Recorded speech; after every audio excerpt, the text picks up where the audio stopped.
Welcome back. Today we will learn that when there is an error of dust tone in the lensometer or the lensometer hangs, then how to fix that. Friends, keep one thing in mind that when you turn on the lensometer without removing the cap, because of that your lensometer hangs. So always first remove the cap and only then turn on the lensometer. Now let's learn to fix the lensometer.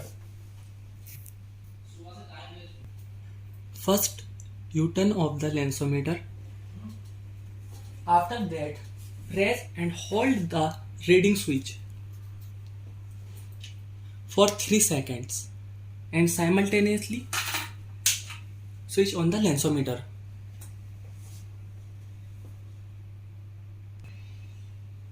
Press the middle button and enter the password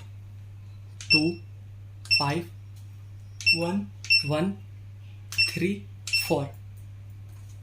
Press reading switch. Go to EC option.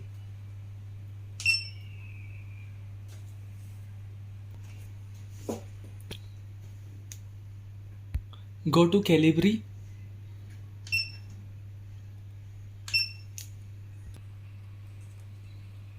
Go to 0.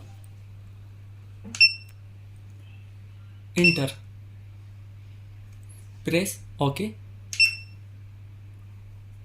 Then OK. Exit. Go to exit. Go back tools. Enter. Go to backup. Enter. Press OK. Go to exit. Enter. Go to exit. Enter. Your lensometer is start.